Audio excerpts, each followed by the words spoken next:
Desde o começo dos tempos, a humanidade está dividida. Afinal, quem faz as provas mais difíceis? CESP ou FCC? Chegaremos à resposta ao final deste vídeo.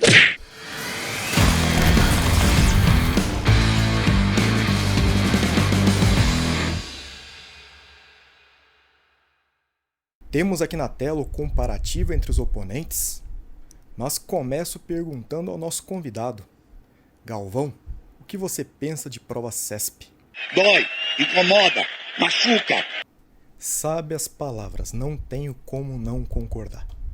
De fato, esse é o sentimento quando eu faço uma prova CESP. Ainda bem que te trouxe aqui hoje, Galvão. Obrigado pela opinião. No entanto, se eu tivesse de escolher entre uma e outra, eu ficaria com CESP. Mentira. Quando me perguntam se prefiro CESP ou FCC, é mais ou menos como aquela pergunta: como eu prefiro morrer a tiro ou facada? Na verdade, eu prefiro não morrer. Mas se tiver de escolher entre uma e outra, eu fico com o CESP. E o motivo disso é simples: o CESP traz questões que exigem reflexão. Então, de repente, uma questão de direito ambiental, você consegue responder com algo que você estudou lá em direito civil. Já com a FCC não tem jeito. FCC é decoreba. Te pergunta qual é o prazo de um recurso, não dá para chutar. Prova CESP dá para responder mais ou menos como naquele filme Quem Quer Ser um Milionário, aquele rapaz indiano, lá no Show no Milhão lá da Índia, só que sem Silvio Santos e sem Jequiti. O poste da luz em cima, tá certo. A mulher da luz embaixo. E o bambu? E ele responde as perguntas com base no que ele aprendeu ao longo da vida. E o CESP tem essa vantagem. Algumas questões você consegue chegar a uma resposta com um pouco de reflexão. A FCC não tem essa possibilidade. É copia e cola. Então, comparando aqui, considerando que eu chuto muito em prova, é uma técnica que eu venho desenvolvendo há muito tempo, eu fico com o CESP. É melhor para chutar. Mas a minha opinião não vale de nada aqui hoje. Nós veremos a questão CESP e FCC sob o ângulo da ciência, com dados, números, estatísticas, enfim. E ao final chegaremos à resposta. Nada de achismo. Vamos pegar duas questões sobre o mesmo assunto e concluiremos qual é a banca mais difícil. E eu escolhi como parâmetro para essa comparação o artigo 42 da Lei 11.343 de 2006, a Lei de Drogas. Esse artigo 42 trata da dosimetria de pena, do cálculo da pena privativa de liberdade. E antes de chegar até o artigo 42, vamos relembrar um pouquinho aqui rapidamente como funciona esse cálculo da pena. E para isso temos que conhecer algumas distinções, algumas classificações. Primeira classificação, o que é qualificadora, o que é privilégio. Qualificadora é a forma mais gravosa de se praticar um delito, e essa forma mais gravosa possui penas próprias. Exemplo, homicídio qualificado, lá do artigo 121, parágrafo 2º do Código Penal. Veja que o parágrafo 2º não diz que a pena será aumentada em 1/3, 2/3, nada disso. Esse parágrafo 2º ele traz penas próprias. Portanto, forma qualificada, veja que no CAPT 6 a 20 anos, na forma qualificada 12 a 30 anos. Já o privilégio é o oposto. É o exemplo do artigo 317, parágrafo 2º do Código Penal, a corrupção passiva privilegiada. Veja que o dispositivo não fala em diminuir a pena em 1/3, 2/3, nada disso. Em vez disso, traz penas próprias. No CAPT, pena de 2 a 12 anos, no parágrafo 2º, 3 meses a 1 ano. Isso é um privilégio de verdade. Ocorre que, muitas vezes, doutrina e jurisprudência utilizam a expressão privilégio de forma equivocada. Veja o exemplo do artigo 33, parágrafo 4º da Lei de Drogas. Causa de diminuição de pena, não é privilégio, não tem penas próprias. Mas doutrina e jurisprudência chamam de tráfico privilegiado. A mesma coisa ocorre com o chamado homicídio privilegiado, que aliás o próprio Código Penal fala em causa de diminuição de pena. Mas doutrina e jurisprudência fala em homicídio privilegiado, embora seja uma causa de diminuição de pena. Então toma cuidado na Lei de Drogas, lá no artigo 33, parágrafo 4º, embora seja falado em tráfico privilegiado, na verdade, aquilo é uma causa de diminuição de pena. E aí temos na sequência agravantes e atenuantes. Agravantes, as causas mais gravosas, atenuantes, as menos gravosas. A diferença em relação à qualificadora e ao privilégio. A lei não diz em quanto a pena será aumentada ou diminuída. Pegue o artigo 61 do Código Penal, você não encontrará fração de aumento ali. Não tem nada falando 2/3, 1/5, 1/6, enfim, nada. A mesma coisa no artigo 65, não tem fração. Então, a lei não estabelece enquanto aumenta ou diminui. Essa é a principal característica de atenuante e agravante. E quem vai decidir o quanto aumenta e o quanto diminui? Fica a cargo do julgador. Embora exista aí alguns parâmetros fixados pela jurisprudência, não há na lei qualquer fração de aumento ou diminuição pré-estabelecida. E, por fim, causas de aumento e de diminuição de pena, que não tem como confundir com qualificador e privilégio, afinal não há penas próprias. Veja que a lei fala em aumentar em 1/3, 2/3, 1/6, enfim, ou diminuir em 1/6, 2/3. E também não é como nas agravantes e nas atenuantes, em que a lei nada diz. A lei estabelece, olha, vai aumentar em 2/3, 1/5, 1/6, enfim. Essa é a característica de uma causa de aumento e de uma causa de diminuição. Então, aqui, rapidamente, qualificador e privilégio, penas próprias. Então, não segue a mesma pena do CAPT. Agravante e atenuante também aumenta ou diminui a pena, mas a lei não estabelece em quanto aumenta ou diminui. Por fim, causas de aumento e de diminuição, em que não há pena própria, mas a lei estabelece em quanto a pena será aumentada ou diminuída. Portanto, homicídio privilegiado, na verdade, uma causa de diminuição de pena. Tráfico privilegiado, na verdade, uma causa de diminuição de pena. Toma cuidado com essa expressão equivocada. E aí, sabendo essa classificação, conhecendo essa classificação, fica fácil fazer o cálculo da pena, de acordo com o sistema trifásico, chamado sistema Nelson-Hungria. E como funciona o sistema trifásico? Na primeira fase, se você está diante de um crime qualificado ou privilegiado, o seu cálculo já começa dessa pena mais alta ou dessa pena menor. Então, um homicídio qualificado, a pena não começa a ser calculada em 6, como lá no homicídio simples, mas em 12. Da mesma forma, na corrupção passiva privilegiada, a pena não começa a ser calculada em 2 anos, aquela pena do CAPT, mas em 3 meses, que é a pena mínima da figura privilegiada. Então veja como é importante saber o que é qualificadora e o que é privilégio.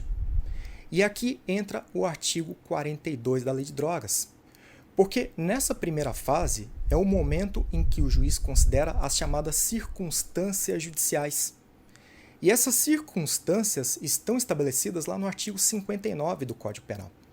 Essas circunstâncias valem para todos os crimes, seja qual for o delito. Na hora do cálculo da pena, o juiz considera, na hora de fixar a pena base, aqui nessa primeira fase, considera o que diz o artigo 59, as circunstâncias do artigo 59.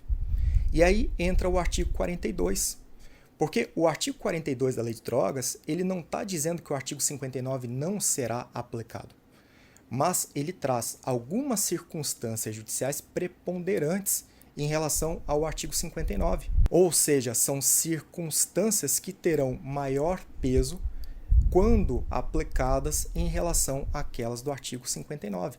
Então você continua aplicando o artigo 59 quando for fazer o cálculo da pena de um traficante, por exemplo, mas você considera de forma preponderante as circunstâncias judiciais do artigo 42. Isso aqui cai muito em prova, muito mesmo. Esse artigo 42 ele despenca.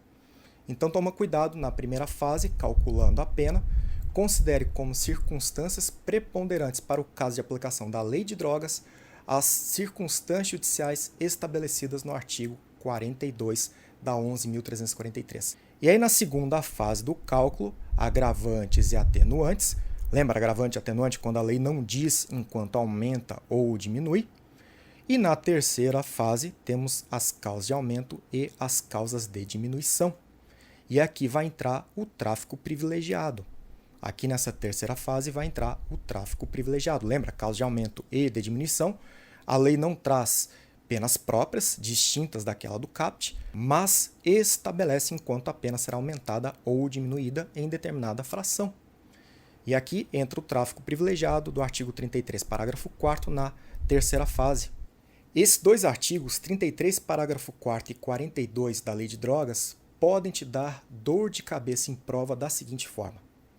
A primeira questão que pode surgir um pouco mais fácil.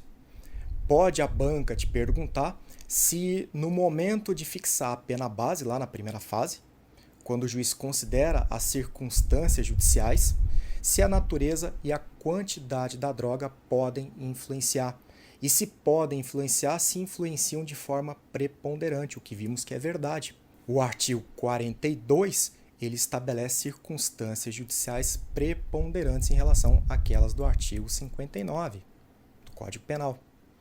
E o segundo problema que pode surgir em sua prova é o questionamento em relação à aplicação da natureza e quantidade da droga na primeira fase do cálculo, quando o juiz fixa a pena base, afinal é circunstância judicial, e também lá na terceira fase, no momento de aplicar ou não a causa de diminuição de pena do tráfico privilegiado, o chamado tráfico privilegiado, que nós vimos que na verdade é uma causa de diminuição de pena.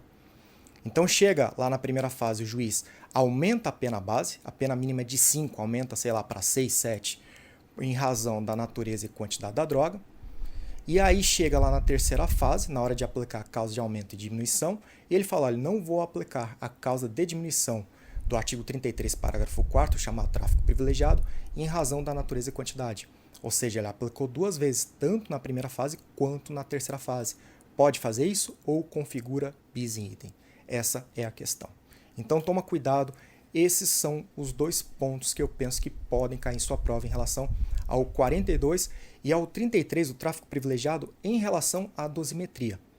O tráfico privilegiado ele pode ser cobrado de outras formas, quanto a hediondez, que teve agora confirmação de que não é hediondo, houve confirmação pelo pacote anticrime. Enfim, pode cair de várias outras formas, mas em relação ao cálculo da pena, podem te perguntar isso, em relação ao bis in idem. E aí vejamos aqui, primeira questão, questão CESP. Luciano, morador de Fortaleza, Ceará, réu primário de bons antecedentes, foi flagrado na posse de 20 kg de cocaína durante blitz de trânsito realizada pela Polícia Militar. Em razão disso, foi denunciado pelo Ministério Público do Estado do Ceará e, ao final do processo, condenado pelo crime de tráfico de drogas. Considerando a situação hipotética, julgue o item a seguir com base na Lei de Drogas. Vamos lá. A natureza e a quantidade da substância entorpecente não devem ser consideradas como circunstâncias preponderantes entre os critérios para a aplicação da pena estabelecida no Código Penal. E está dizendo o oposto aqui do artigo 42. Claro que aplica a circunstância judicial preponderante, né? Diz o artigo 42. Então o CESP aqui teve um momento FCC, copiou e colou o que diz o artigo 42 e botou um não ali no meio. O examinador estava com preguiça quando fez essa questão. Mas vamos lá, foi uma questão tranquilinha, palmas para o CESP, foi muito de boa, colocou um não ali, foi um presente de mãe esse aí. O cara não estava, o examinador não estava de coração peludo nesse dia. É correto afirmar, e aqui uma primeira ressalva, uma primeira observação que eu faço, eu detesto essas questões que trazem vários assuntos diferentes.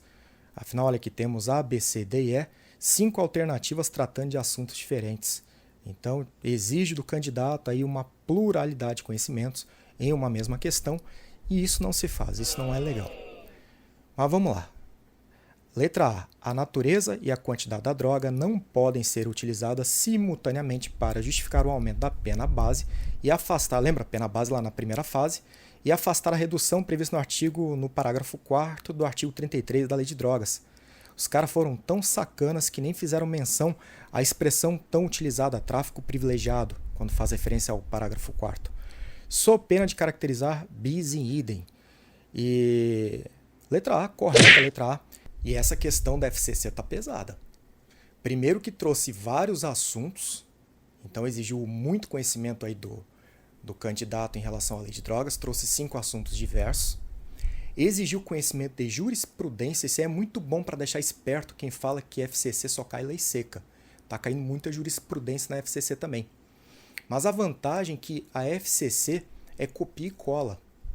Então não traz nada complexo como o CESP faz. O CESP às vezes traz uns julgados lá e traz um caso concreto para você analisar e a aplicação do julgado. Então às vezes você até conhece o julgado, mas você não tem a menor ideia ali no caso concreto se é aplicado ou não. A FCC não faz isso, copia e cola. Fazendo a análise aqui das duas, eu achei a da FCC muito mais difícil.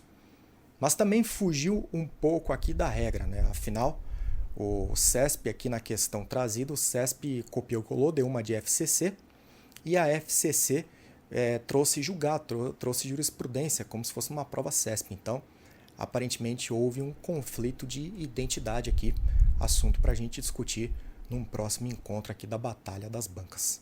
E chegamos ao final do vídeo com a seguinte conclusão: as duas bancas são igualmente horrorosas.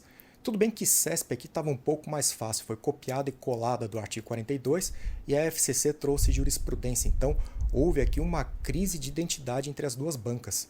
Se colocasse uma pergunta do lado da outra, tirando aquele certo e errado que é típico do CESP, eu diria que a segunda questão era CESP e a primeira era FCC. Então houve um aparente conflito aqui de identidade entre as bancas, mas nessa batalha das bancas aqui, considero FCC pior. Nessa específica, a FCC ganhou como pior banca, banca mais horrorosa, banca do coração peludo. E aí voltamos em breve para mais uma batalha das bancas. Um dia chegaremos à conclusão. Qual é mais difícil? FCC ou CESP? A humanidade vai obter essa resposta, uma hora ou outra. Até mais.